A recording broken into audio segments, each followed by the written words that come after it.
Gareth set foot on the cold stone courtyard of Ravenshallow Fortress as twilight descended like a deep purple curtain. He shivered. Not from fear, but from the cold that had already begun biting into his flesh, even while still standing outdoors. The stone walls, 4 meters thick, rose like mountain cliffs, promising protection from enemies. But Gareth didn't know they would also become his frozen prison. "You, the new recruit," a raspy voice behind him, made Gareth startle and turn around. A gray-haired man with hunched shoulders, wearing worn armor, stood at the main entrance. "I'm Marcus, head cook, and also the one who'll show you how not to freeze to death on your first night." Gareth bowed his head in greeting. "I'm Gareth, sir, sent here to serve as guard for Lady Catherine." Marcus chuckled hoarsely. "Guard? Fine. But before you think about protecting anyone else, you'd better learn to protect yourself first." The old man pointed to the large oak gate. "Step inside. But remember, from now until tomorrow morning, your real battle begins." When the heavy gate closed behind them, Gareth felt the change immediately. The air inside the fortress was thicker, colder, as if the stone walls were sucking all the warmth from his body. His breath suddenly turned into wisps of white mist. This was strange. He was still indoors. Surprised yet, Marcus stepped forward, his voice echoing in the towering corridor. These walls were built to stop arrows and swords, not to keep warmth in. They absorb heat like a sponge absorbs water. Once the sun sets, the temperature inside drops as fast as outside. Gareth shuddered. He could feel the cold creeping through every pore, clinging to his bones, making his joints stiffen. "How do people survive in here? That's exactly what I'm going to teach you." Marcus led the way through the long corridors. "But first, you need to understand one thing here. The greatest enemy isn't the attackers from outside. It's the cold. It doesn't sleep, doesn't rest, and it's always trying to kill you." They passed through many empty rooms, each colder than the last. Gareth noticed water droplets condensing on the stone walls and dripping to the floor with a steady tink. Tink sound. Some spots on the walls had even begun forming thin ice. "Last winter," Marcus said, his voice dropping, "we lost 3 people. Not from war or disease. They simply couldn't fight the cold anymore." Gareth's heart pounded. "They froze to death. You'll understand soon enough." Marcus stopped before a large wooden door.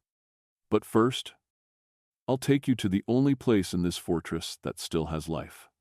The door opened, and Gareth was overwhelmed by a wave of sound and light. The great hall was filled with laughter, conversation, and the sizzling sound of roasting meat. But what drew Gareth's attention most was the enormous fire blazing in the hearth at the end of the room. It was large enough to roast an entire ox, and the dancing flames cast mysterious shadows on the stone walls. "Welcome to the heart of Ravenshollow," Marcus said, his voice full of pride. "This is the only place in this fortress where you can feel warm." Gareth stepped in and immediately felt the difference. Near the fire, the air was warm and comfortable. People sat around long tables, holding mugs of ale, their faces flushed from the heat. But when Gareth looked further, he noticed something strange. Everyone was crowded near the fire. The tables far from the hearth were empty. "First lesson," Marcus whispered in Gareth's ear. "Here, distance from the fire determines life and death. 10 steps from the fire, you're still warm. 20 steps, you start shivering. 30 steps, you can see your own breath." Gareth observed more carefully and saw Marcus was right. Those sitting in front rows comfortably removed their cloaks, while those in back rows still wrapped themselves tightly in warm clothing. In the farthest corners of the great hall, A few servants endured the cold, teeth chattering, simply because there was no space near the fire. "Why not make more hearths?" Gareth asked. Marcus shook his head. "You think we haven't tried? But these walls are thick as fortress walls. All the heat that radiates out gets absorbed into the stone. Even with 10 hearths, they'd only create 10 small circles of warmth." A loud laugh erupted from the group of guards near the fire. They were telling stories, passing hot mugs of ale from hand to hand. Gareth felt a longing to sit with them, to feel the warmth from the flames and the camaraderie. "Come on." Marcus patted Gareth's shoulder. "I'll introduce you to everyone." As they approached the fire, Gareth felt his face beginning to burn hot, but his back remained freezing cold. It was a strange sensation, of his body warm, half cold, as if he were standing between two different worlds. "Everyone, this is Gareth, the new recruit." Marcus introduced. Faces turned toward them, all flushed from fire and ale. "Welcome to the frozen hell." A brown-haired guard laughed heartily. "I'm Bram. Hope you've prepared yourself mentally for the first night." "The first night is always the hardest." Another added. "Most recruits don't sleep at all. They shiver until dawn." Gareth swallowed hard. "That bad? Worse than you imagine." Bram said, his eyes sparkling in the firelight. "But if you survive it, you'll learn the secrets. We've all been through that feeling." The conversation continued, but Gareth noticed everyone constantly glanced toward the fire, as if worried it might go out. Occasionally, someone would stand to add a log, and everyone else would watch that action anxiously. "Fire is our god," Marcus said quietly to Gareth. "It gives us life, and we worship it by never letting it die." Hours passed, and Gareth began to feel sleepy. The warm ale and hot air near the fire made his eyelids heavy. But then he realized something frightening. The number of people in the great hall was gradually decreasing. One by one, they reluctantly stood up, pulled their cloaks tighter, and disappeared into the darkness of the cold corridors. "Time for sleep." Marcus sighed. "The hardest part is about to begin." "Why don't people just sleep here?" Gareth asked. "It's warm near the fire." Marcus smiled sadly. "You think we haven't tried.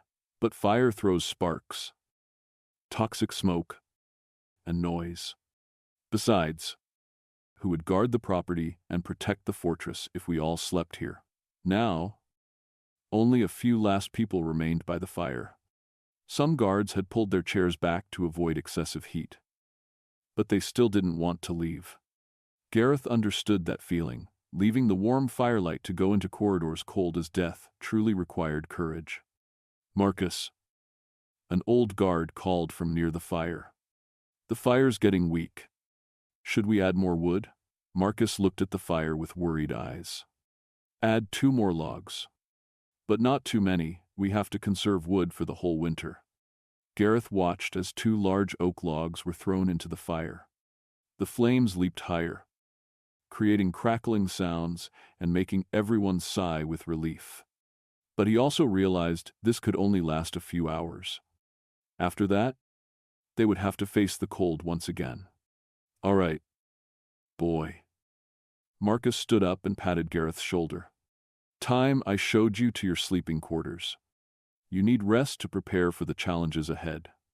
Gareth reluctantly stood up, his eyes still fixed on the flames, as if he could absorb more warmth into his body. When he stepped out of the warm, bright circle, the cold immediately attacked like a wild beast. He shivered violently, teeth chattering together, creating clicking sounds. "This is just the beginning," Marcus said, his voice more serious. "Now you'll learn the most important lesson: how to survive in a world not made for humans." They walked down the corridor, and with each step, the warm firelight behind grew more distant. Gareth felt like he was slowly sinking into a frozen ocean. where every breath could be his last. He began to understand why Marcus said the first night would determine his fate. The sleeping quarters assigned to Gareth were on the second floor, at the end of a long, dark corridor. Marcus pushed the heavy wooden door, and the creaking sound echoed in the frightening silence. Inside, the light from the small candle Marcus carried was barely enough to illuminate a small space around them. "This will be your home," Marcus said, his voice echoing in the empty room. "At least until you learn to adapt." Gareth looked around and felt his heart pound with fear. The room was as large as a small house, with a ceiling that soared up and disappeared into darkness. The bare stone walls had no decoration whatsoever, only damp stains running down like tears. In the center of the room was a large wooden bed, but it looked lonely and small in this vast space.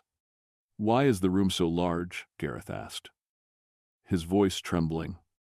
"Because it was designed to show authority," Marcus replied.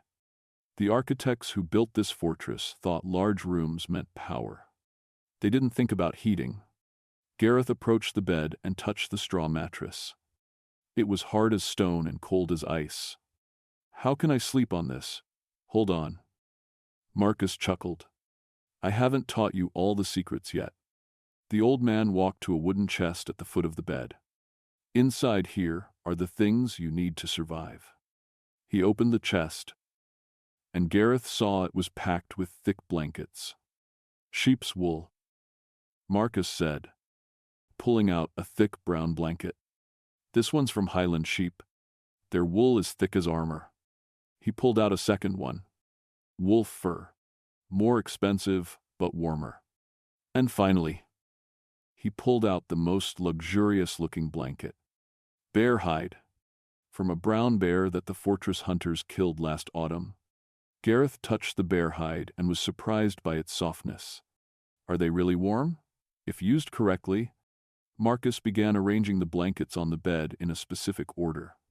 Sheep's wool on the bottom, to absorb moisture. Wolf fur in the middle, to retain heat. Bear hide on top, to block wind.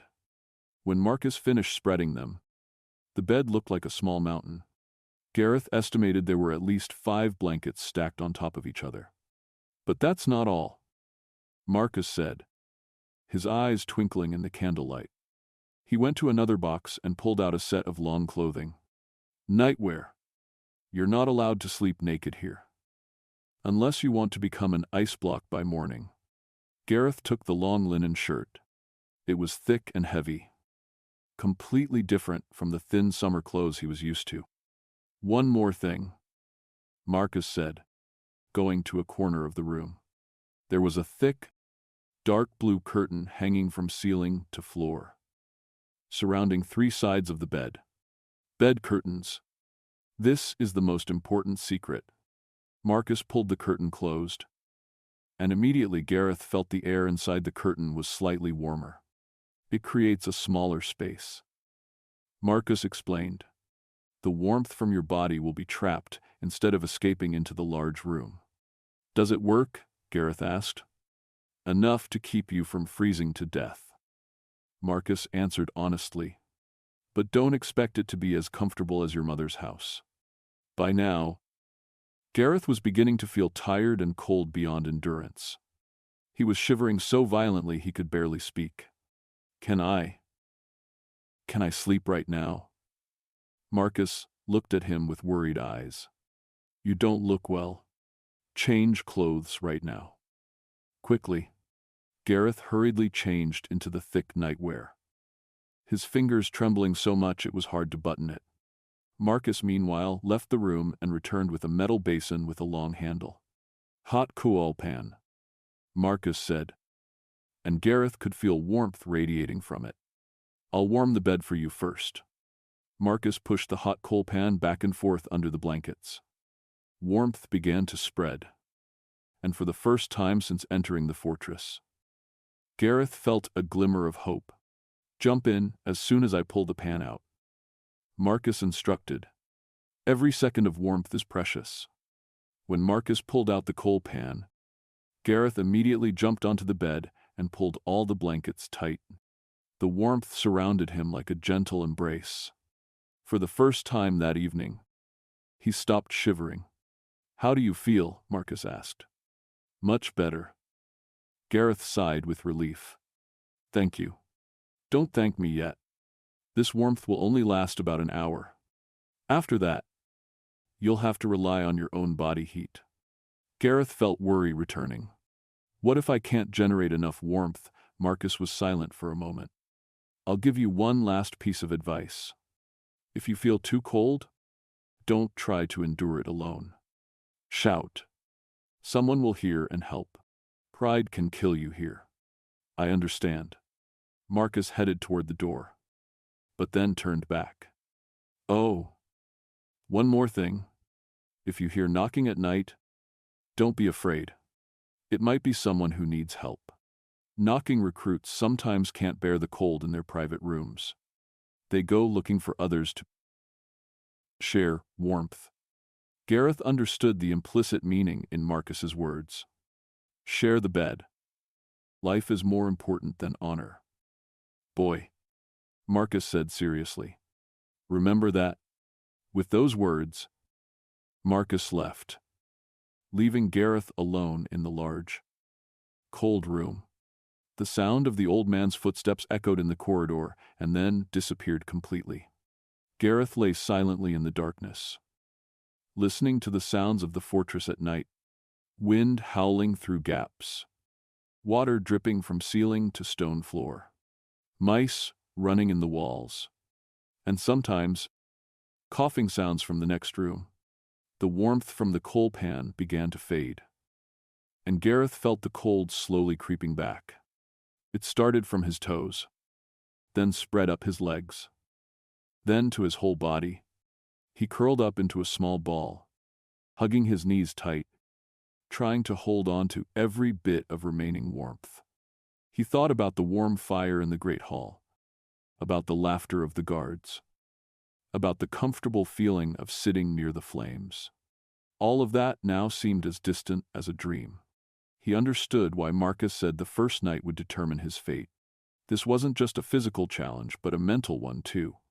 Hours passed slowly. Gareth didn't know if he could sleep, because the cold kept him painfully awake. Each time he was about to drift into sleep, a shivering fit would wake him up. He began to understand Bram's words. Most recruits can't sleep on their first night. Suddenly, there was gentle knocking at the door. Gareth started, his heart pounding. Someone was outside his room. He thought of Marcus's words. "If you hear knocking at night, don't be afraid." "Someone there," Gareth called, his voice trembling. "I'm Elena." A gentle female voice replied. "I'm a maid in the room next door. I heard you." Having difficulty, Gareth hesitated. He didn't know who Elena was, but her voice sounded caring and sincere. "Would you like me to come in and help?" Elena asked further. "I know the first night is always difficult." Gareth thought of Marcus's advice. Life is more important than honor. He could barely feel his toes anymore. "Come in," he said. The door opened, and dim light from the candle Elena carried shone into the room. She was a girl about 20 years old, with brown hair tied neatly, wearing a thick cloak. Her face was kind, but her eyes showed concern. "You look terrible," she said frankly. "I can see you're shivering. I don't know what to do." Gareth admitted, "It's so cold." Elena set the candle down and approached the bed. "I'll show you some tricks Marcus might have forgotten." She pulled back the bed curtain and checked how Gareth had arranged the blankets. "Oh, you've made a mistake." "What mistake?" "You put the bear hide on top. It will slide down during the night." Elena began rearranging. "Bear hide goes in the middle. Wolf fur on top. That way, the weight will press the layers together tightly." She worked quickly and expertly. Gareth watched each movement, trying to memorize it. "There's more," Elena said, pulling out a pair of thick wool socks from her cloak pocket. Sleep socks. Cold feet will make your whole body cold. Thank you, Gareth said sincerely. Not done yet. Elena went to a corner of the room and pulled a small rug near the bed. When you wake up at night, and you certainly will wake up, don't put your feet directly on the cold stone. Use this rug. Elena also taught Gareth how to curl up in a C shape to retain heat best. How to breathe steadily to create warmth in the small space inside the bed curtain. And most importantly, how not to panic when feeling cold. Cold will come and go, she said. Don't fight it. Accept it and find ways to adapt. Why are you helping me? Gareth asked. We don't even know each other. Elena smiled sadly. Because I remember my first night here. I almost didn't survive. Luckily, there was a kind guard who helped me. Just like I'm helping you now. Who was that, Marcus? Elena replied. He seems harsh, but actually has a kind heart. He saved my life. When Elena prepared to leave, she stopped at the door. Gareth, if you really can't bear it, knock on the wall. I'll hear you. Thank you. Elena, I'll remember. After Elena left, Gareth felt more confident. He followed her instructions exactly, curled up in a C shape, breathed steadily, and tried to relax. Warmth began to accumulate around his body. And for the first time that night, he felt he might be able to sleep. But then he heard a strange sound. From the next room came violent shivering.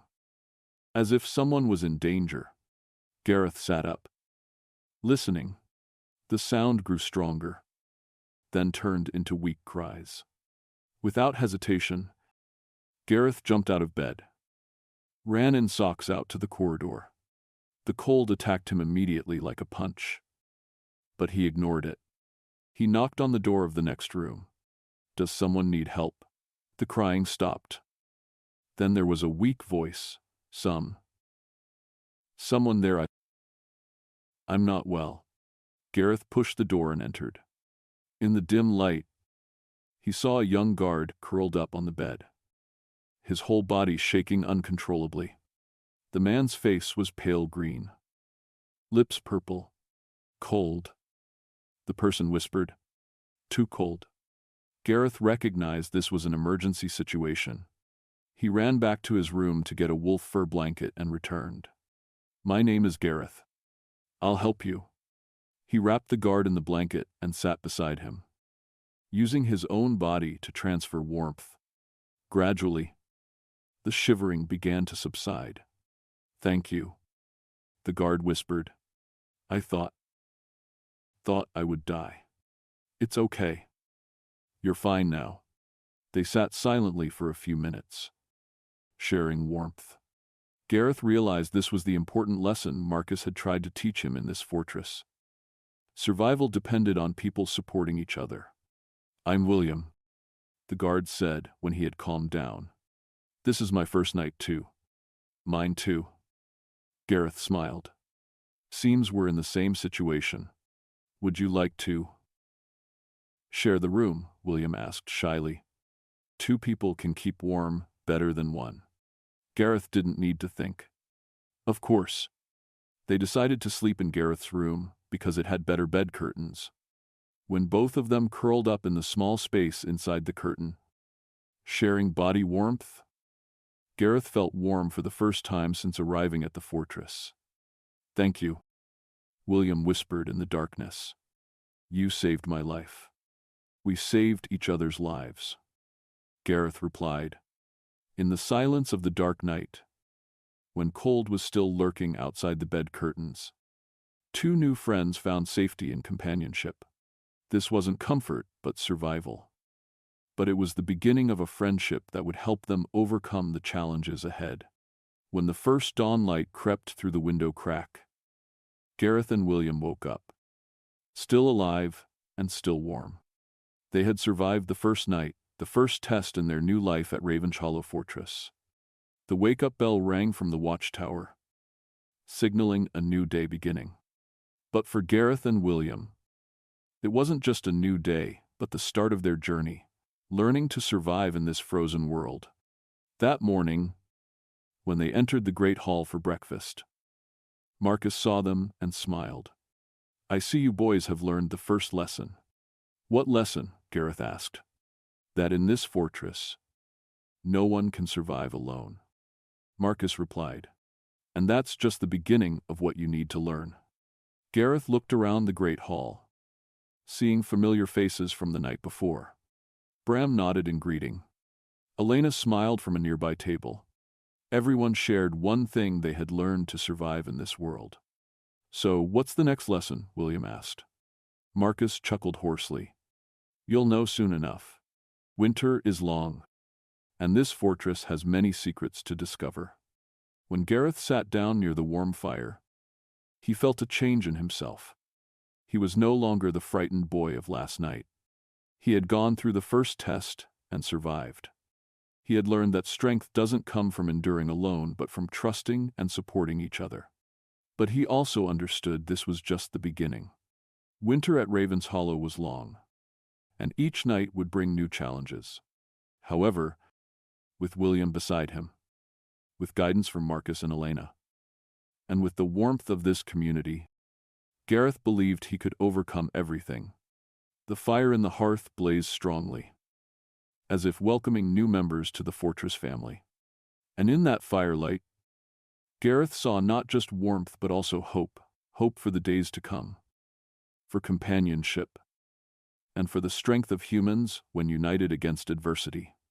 The first week at Raven's Hollow passed like a series of survival lessons.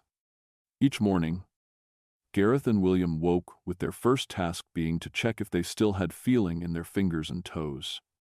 Each evening, they prepared for a new night like warriors preparing for battle.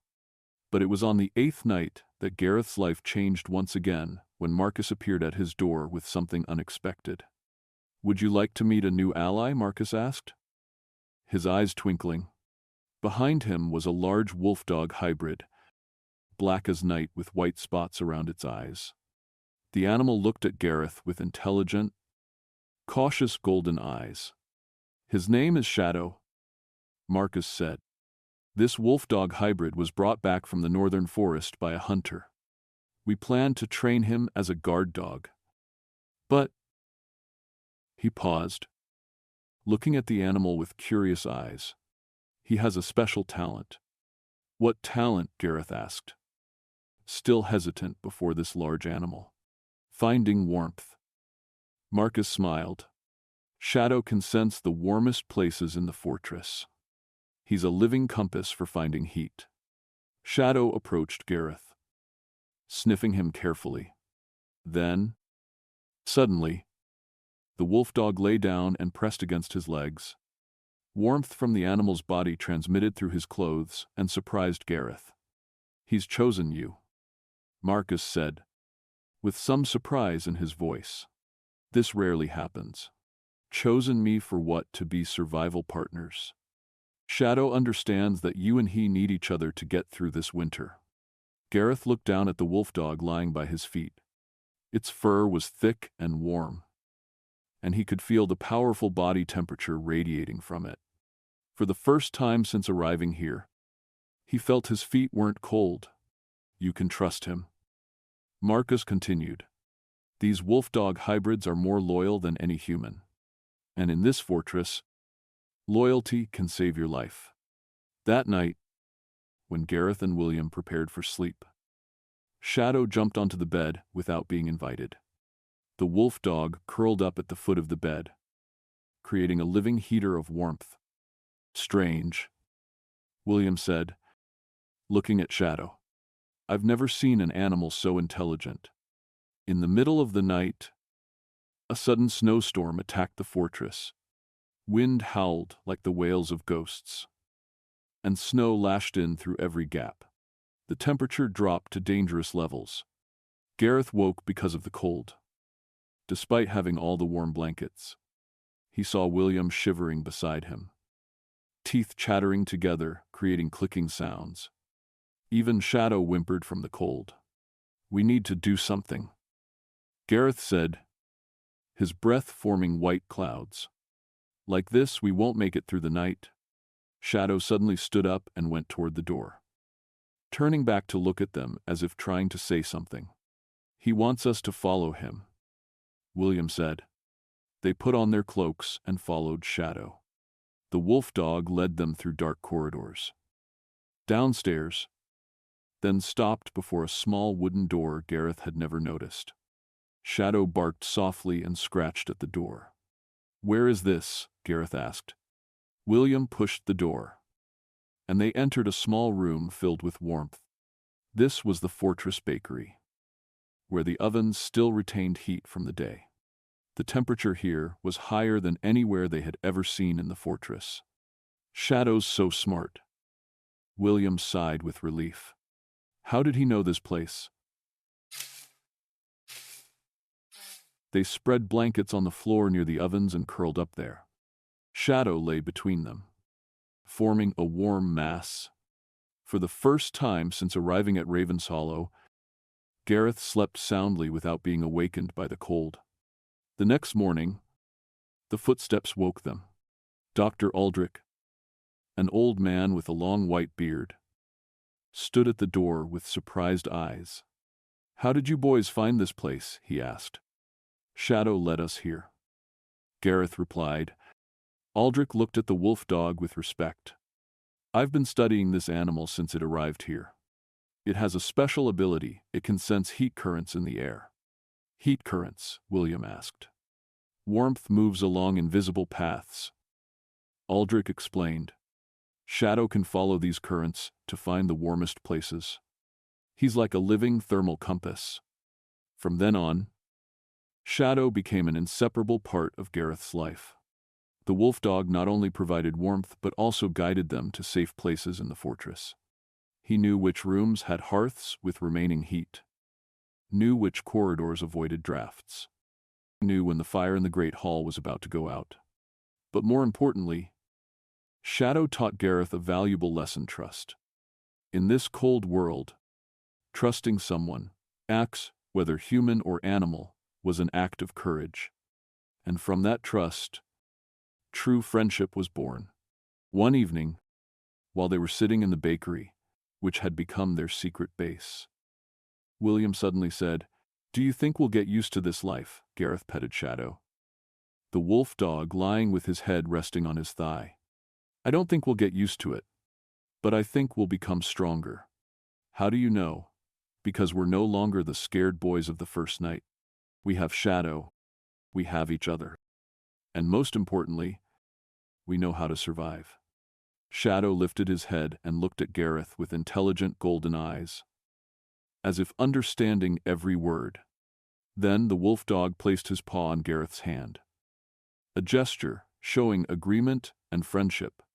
That night, when all three curled up in the warmth of the bakery, Gareth felt something had changed in his heart. He was no longer just focused on survival, but began thinking about thriving. He began dreaming of ways to make this fortress warmer, safer for everyone. But those dreams would soon be tested when real winter began, and Gareth would have to face much greater challenges than just keeping himself warm. In the dancing firelight of the bakery, 3 companions, 2 humans, and 1 wolf dog, 2 here, had found not just warmth but also the meaning of friendship and courage. And that would be the foundation for the greater challenges waiting ahead. The second month at Raven's Hollow brought a cruel reality: winter, never intended to be gentle with anyone. Gareth, William, and Shadow had found their own rhythm of life. But around them, other guards were still struggling to survive each night. On a particularly cold morning, when everyone's breath created thick fog, Marcus gathered all the guards in the great hall. The old man's face was more serious than usual. "The situation is becoming serious," he began speaking, his voice echoing in the vast space. "We've run out of wood reserves. If we don't find a solution, the heating fires won't be able to last long enough to get through winter."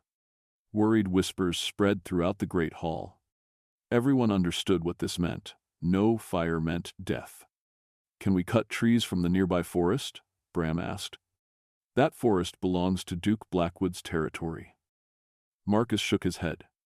If we cut trees without permission, that would be an act of war. So what do we do?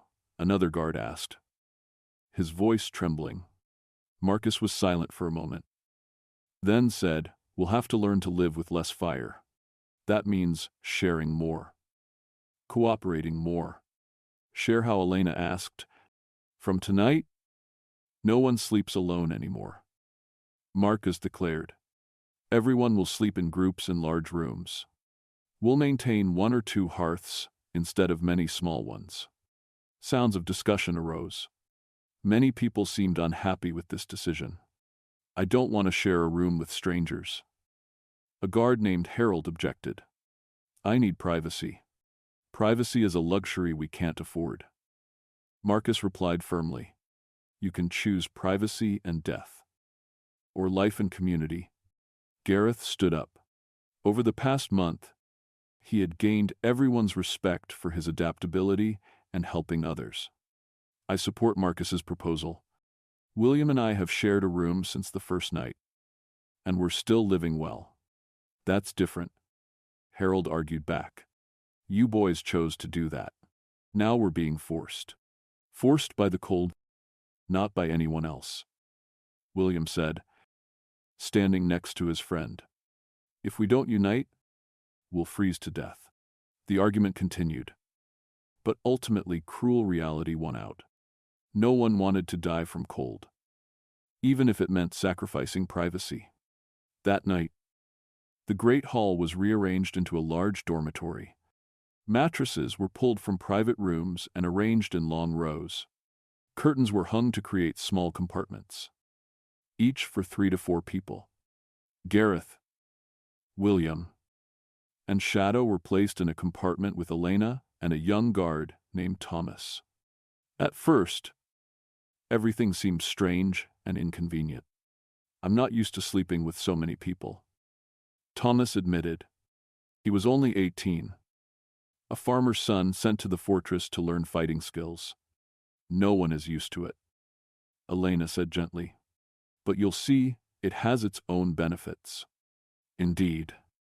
When night fell and the fires in the Great Hall were reduced to just 2 small hearths, the warmth from many bodies created a much more comfortable atmosphere than sleeping alone in a cold room. Hey, Thomas whispered in the darkness. I can hear everyone's heartbeat. It's like music. Gareth listened and realized Thomas was right. The steady breathing and heartbeats of 5 people created a gentle symphony of life. Shadow lay in the middle, his warm breath mingling with human breath. This is magical, Elena whispered. I've never felt so warm in this fortress. The following days, this new arrangement created unexpected changes. Initially, people worried about losing privacy, but gradually they discovered other benefits. When we sleep close together like this, someone will always be awake to tend the fire, Bram said one morning. Last night, when the fire was about to go out, I woke up and added wood without anyone reminding me. And when someone has nightmares, we can comfort them immediately. Thomas added, the night before last, I woke up worried, but hearing everyone breathing steadily beside me helped me calm down. However, not everyone adapted well. Harold still complained and tried to find distant corners to sleep alone. One night, Gareth woke up and saw Harold had left the communal area, returning to his private room. He'll freeze to death. William worried. Should we go check? Thomas asked. Shadow suddenly stood up. His ears perked as if hearing something. The wolf dog growled softly and turned toward the door leading to the private room area. Shadow senses something, Gareth said, sitting up. I think we should go look. The whole group went together, with Shadow leading. The wolf dog led them through dark corridors to Harold's room. When they knocked on the door, there was no answer. Harold Gareth called. Are you all right? Still silence. William pushed the door, and they entered the room cold as death. Harold was curled up on the bed, shaking uncontrollably, his face blue-green. Quickly, Elena ordered, "Bring him back to the Great Hall now." They carried Harold back to the communal area, placed him near the hearth, and wrapped him in every blanket they could find. Shadow lay close to Harold, using his warm body to transfer heat. I'm sorry," Harold whispered when he had calmed down. "Thought I could manage on my own." "No one can manage alone here," Gareth said gently. "We need each other." This incident marked a turning point. From then on, no one opposed communal sleeping. In fact, they began developing other forms of cooperation. Bram proposed a night watch system. Each person would stay awake for an hour to tend the fire and check on everyone's condition. Thomas invented storytelling games to help people relax before sleep. Elena organized sharing hot food at night. "We're becoming a family," Elena said one evening when everyone was gathered by the fire. "A family born from necessity, but still a family." Gareth looked around and saw she was right. The faces in the firelight were no longer frightened strangers. They were companions. People ready to share warmth, food, and even worries. But the greatest challenge hadn't yet arrived. On a night at the end of the month, when snow fell thick outside and wind howled like the wails of ghosts, terrible news came to them. Marcus entered the great hall, his face pale. "I just received a report from the guard. A group of people is approaching the fortress in the snowstorm. Among them are children and elderly." "Who are they?" Bram asked. "Villagers from the south. Their village burned down, and they're looking for shelter." "How many people?" Elena asked. Marcus swallowed hard. 25 people, including 5 children under 10 and 3 elderly. Heavy sighs echoed throughout the great hall. Everyone understood the problem. They were already struggling to keep themselves warm. How could they care for 25 more people?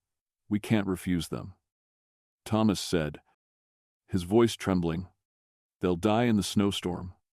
But if we take them in, we might not have enough food and wood to get through winter." Harold objected. "So what do we do?" another guard asked. Gareth stood up. Over the past 2 months, he had changed greatly. He was no longer the frightened boy, but a confident young man trusted by everyone. "We'll take them in," he said, his voice steady, "and we'll find a way for everyone to survive." "How?" Harold asked. "By doing what we've learned: sharing, cooperating, and trusting each other." William stood up beside his friend. "Gareth is right. We've proven that when united, we can overcome any challenge." Elena also stood up. "I support this. We can't let children die from cold while we can save them." One by one, the guards stood up, showing support. Finally, even Harold nodded in agreement. "All right," Marcus said, his eyes lighting up with pride. "We'll open our doors to welcome them. But this means we'll have to tighten our belts even more." That night became the longest and most difficult since Gareth arrived at Ravenshollow. When the village group arrived, they were in terrible condition, clothes soaked, skin blue-green from cold, and eyes full of fear. "Welcome to Ravenshollow," Gareth said, his voice warm despite shivering from cold. "We'll take care of you." Arranging 25 more people in the Great Hall was an enormous challenge. Every blanket, every warm corner was utilized. Fires were lit bigger than ever, consuming wood reserves at an alarming rate. "We can't maintain this consumption level," Marcus whispered to Gareth. "The wood will be gone in a week." "A week is enough time to find a solution," Gareth replied, though he was also worried inside. Among the refugees was an old woman named Meredith and a 10-year-old boy named Little Thomas. Both were in particularly dangerous condition because their bodies couldn't fight the cold. "We must place them closest to the fire," Elena said, especially the boy. Little Thomas shivered in his mother's arms. Lips purple. Eyes dimming from cold. Gareth looked at the boy and saw himself on the first night here. Shadow. Gareth called the wolf dog. Come here. Shadow immediately understood his master's intention. The wolf dog lay down beside little Thomas, using his warm body to wrap around the boy. Gradually, color began returning to little Thomas's face. Old Meredith was more difficult. The old woman was weak, unable to generate enough body heat. William and Elena took turns sitting beside her, sharing their warmth. Why are you doing this for an old woman like me? Meredith asked, her voice trembling. Because in this fortress, we don't abandon anyone. Elena replied, You've lived long enough to see many winters. We need your wisdom to get through this winter. Indeed. Meredith knew many survival secrets that even Marcus didn't know. She taught them how to make soup from bones to create the most calories. She showed how to use straw and dry grass to create additional insulation layers. Most importantly, she told stories that helped people forget the cold. Stories are the best medicine against snow and frost. She said, when the mind travels far, the body feels less pain. The following nights, Meredith told stories about the harsh winters she had experienced, about people who survived through courage and unity. Her storytelling voice was like a lullaby, helping everyone sleep better despite difficult circumstances. But the wood shortage problem became increasingly serious. By the 5th day, Marcus had to make a worrying announcement. We only have enough wood for 2 more nights. What do we do after that? A refugee asked, a voice full of fear. Gareth looked around at the worried faces. Children, elderly, young people, all were looking to him for hope. He felt the responsibility heavy as a mountain on his shoulders. We'll find a way, he said, though he didn't yet know what that way would be.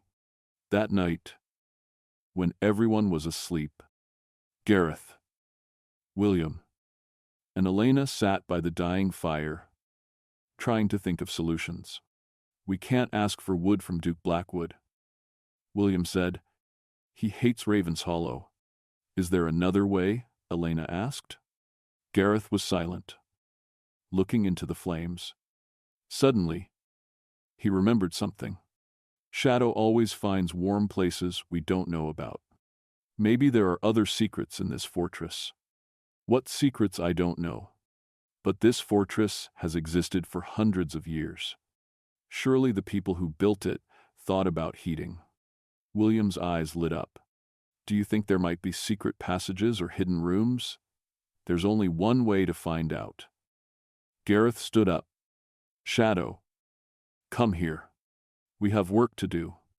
The 3 people and 1 wolf dog began exploring parts of the fortress they had never visited. Shadow led the way, using his special ability to search for hidden heat currents. They went through dark corridors, down old stone stairs, into rooms that had been abandoned for long, and finally, in the deepest basement of the fortress. Shadow stopped before a stone wall that looked identical to all the other walls. But the wolf dog scratched at the wall and growled, as if there was something important behind it. Is there something special here? Elena asked, touching the wall. Gareth also touched it and felt a small difference. The air here was slightly warmer. There's warmth from behind the wall, he said excitedly. There must be something here. They began checking each stone, looking for a mechanism to open it. Finally, William found a stone that could be pressed in. When pressed down, there was the sound of old machinery working, and part of the wall slowly rotated open. Behind it was a small room with a wonder, a natural hot spring bubbling, radiating pleasant warmth. A hot spring, Elena gasped in amazement. How did we not know about this? Maybe only those who built the fortress knew. Gareth said, his eyes lighting with excitement. This is a natural heat source. It could warm the entire fortress if we knew how to use it. William examined the room more carefully and discovered an old stone pipe system. Look at this. There are pipes leading from this spring throughout the fortress. It's an ancient central heating system. But why isn't it working? Elena asked. Gareth studied the system and realized the problem. These pipes are blocked. Maybe after years of non-use. They've been clogged with mud and debris. Can we unblock them? William asked. We have to try. The next 3 days, while the fortress was experiencing terrible cold nights with wood nearly gone, Gareth, William, and Elena worked tirelessly to restore the ancient heating system. They had to scrape away centuries of mud accumulated in the pipes. They had to repair cracked sections. They had to figure out how the system worked without any instructions. Marcus and others helped by bringing tools and materials. Even old Meredith contributed with her wisdom. I remember my grandfather once told me about fortresses with dragon's breath. Maybe he was talking about systems like this. Shadow also helped by pointing out places in the pipe system that still had warmth, helping them identify which sections were important to repair first. On the last night before running out of wood, when everyone was shivering and worried, Gareth performed the final test. He opened the main valve of the hot spring system. At first, nothing happened. Then, gradually, the sound of water flowing began echoing in the walls. The ancient stone pipes began vibrating slightly. And then, the miracle happened. Warmth began radiating from the pipes in the walls. The air in the great hall gradually warmed up. The water droplets condensing on the stone walls began to dry. It works, little Thomas shouted, his face glowing with joy. We did it. Elena hugged Gareth tight. In the following hours, the entire fortress was warmed by the ancient system. For the first time since construction, Ravenshollow became a real home. Not just a cold fortress. People no longer had to crowd near the fire. Children could run and play without worrying about cold. The elderly could sleep soundly without shivering. You saved us, Marcus said to Gareth, his eyes wet with tears. Not just physically, but spiritually. You turned this fortress into a home. But Gareth shook his head. Not just me alone. We did this together. William found the opening mechanism. Elena discovered the pipe system. Shadow showed the way. Marcus provided tools. Meredith gave wisdom. Even little Thomas helped carry water to wash the pipes. That's exactly the point, Elena said, smiling. We learned that no one can do everything alone. But when we work together, we can do impossible things. That night, for the first time since arriving at Ravenshollow, Gareth slept truly comfortably. He didn't need to worry about keeping warm. Didn't need to watch the fire. Didn't need to shiver until morning. But more importantly, he slept with the awareness that he had become part of something greater than himself.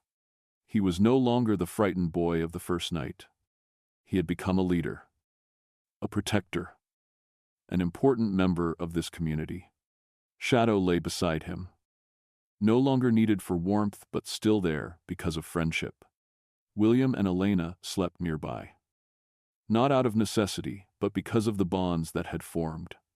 And throughout the fortress, from little Thomas to old Meredith, from Marcus to the newly arrived refugees, everyone slept in warmth.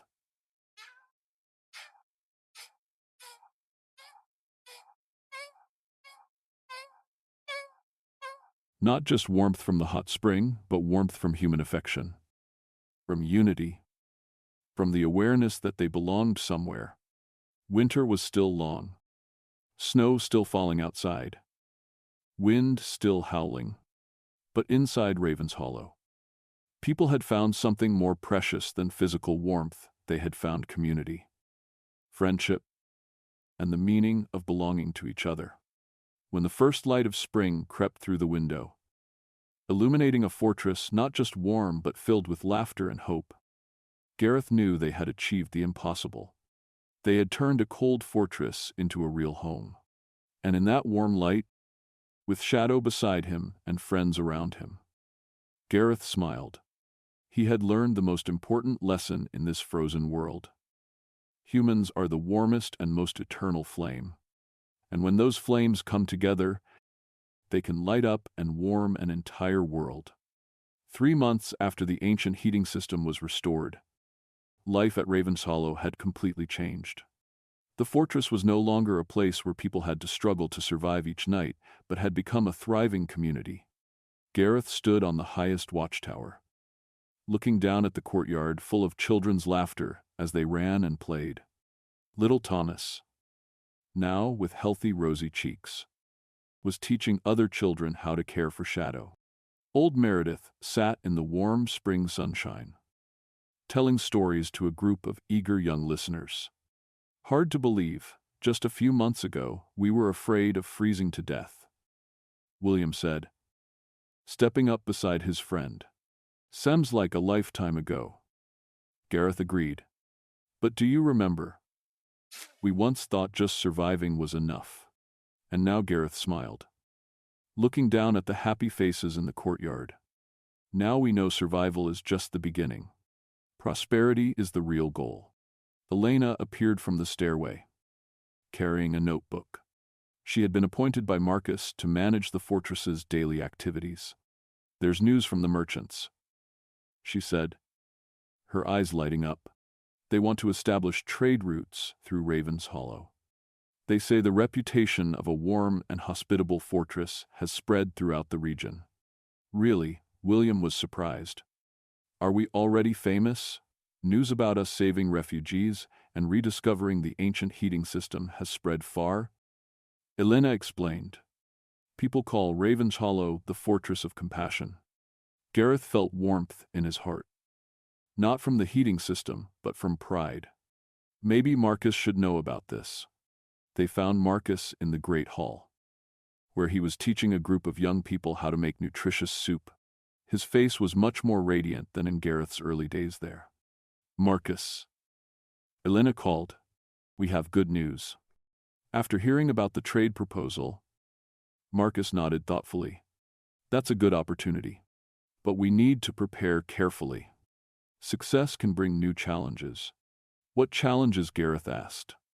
When reputation spreads far, many people will want to come here. Some with good intentions. Some might not. Marcus replied. We need to ensure the community spirit isn't lost as the fortress develops. Marcus's words proved prophetic.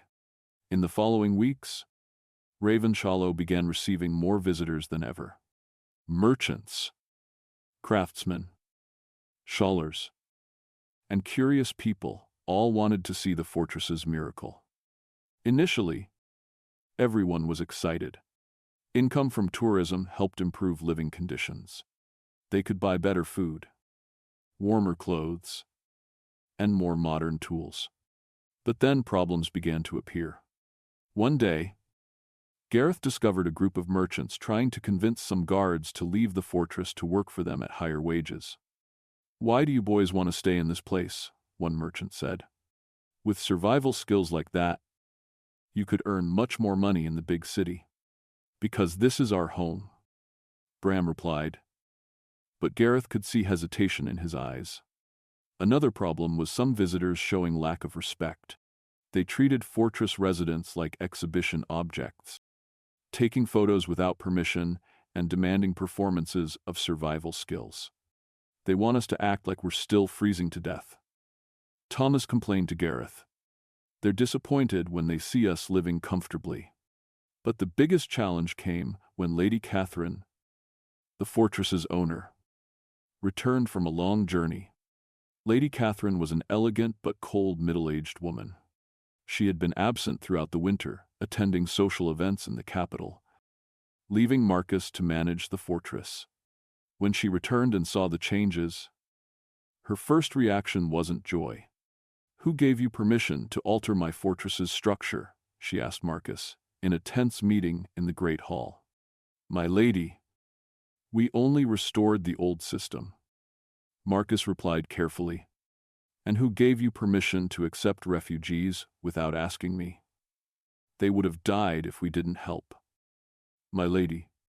Lady Catherine looked around the great hall, where dozens of people, both original residents and refugees, were living harmoniously.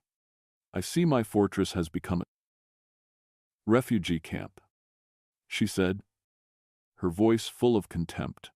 And I hear there's a guard named Gareth who has appointed himself leader. Gareth stood up, his heart pounding but his voice steady. I never appointed myself leader. My lady, I only tried to help everyone survive. Survive? Lady Catherine laughed coldly. I see you're living quite comfortably. Perhaps too comfortably. She immediately ordered the heating system must be shut off to conserve energy. Refugees must pay rent or leave. And all important decisions must be approved by her. My lady cannot do this. Elena spoke up. These people have become our family. Family. Lady Catherine raised an eyebrow. I am the master here. You are servants.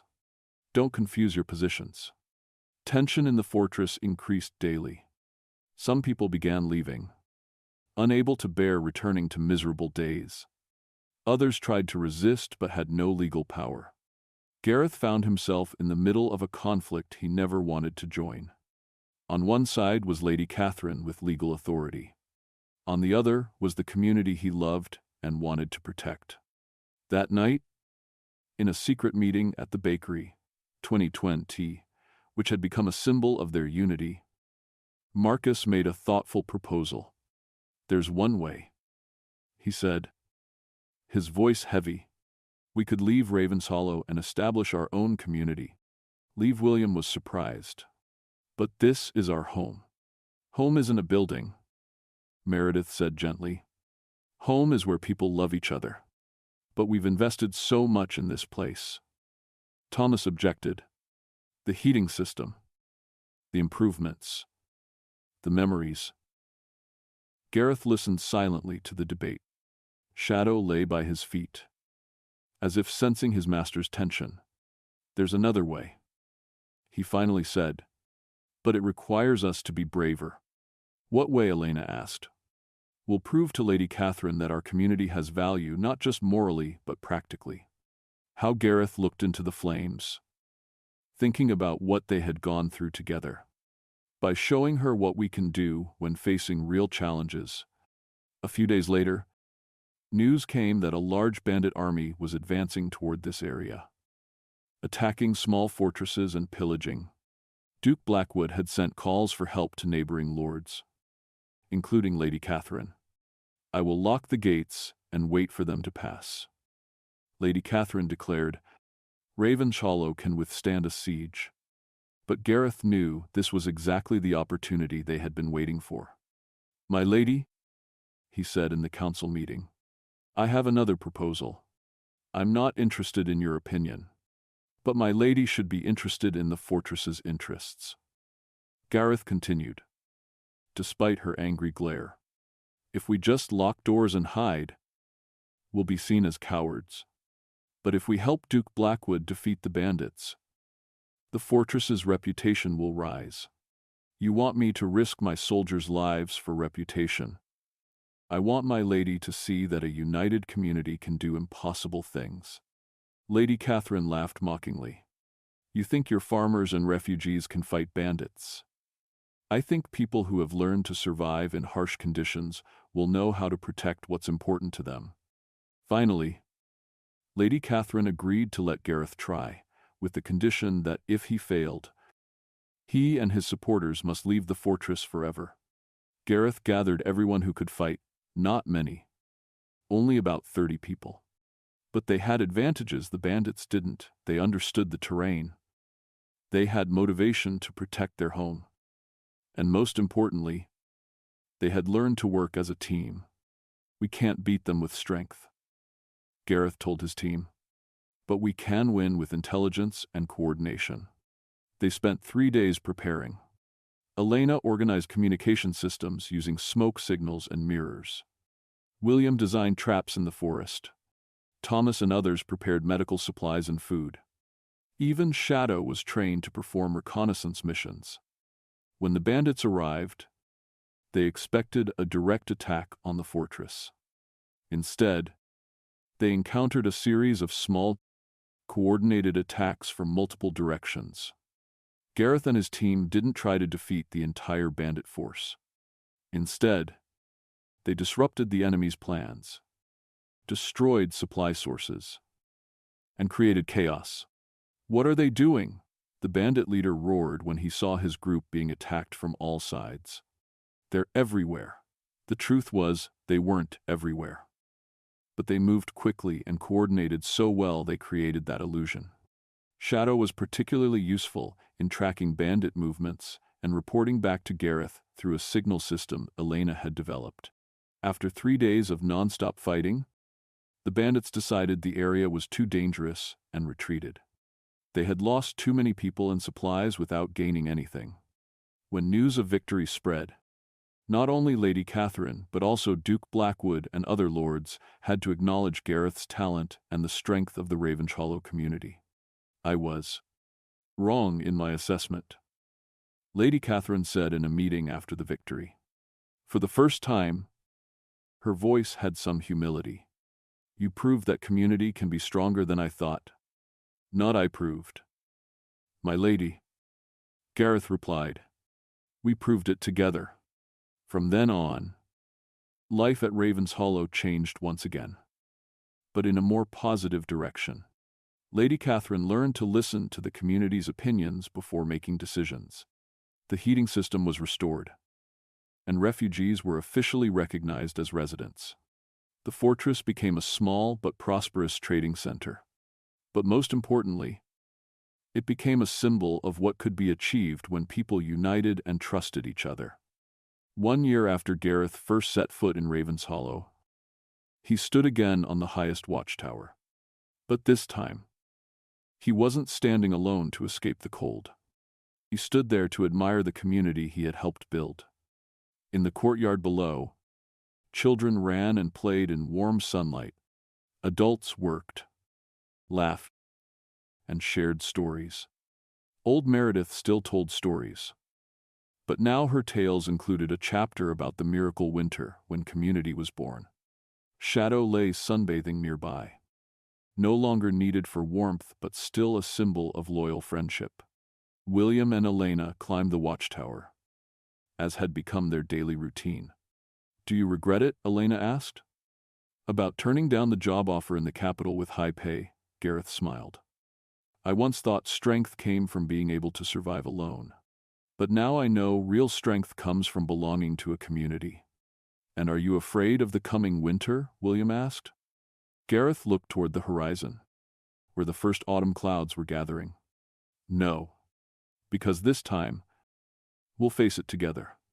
In the evening light, the three friends stood silently, each thinking about the journey they had traveled.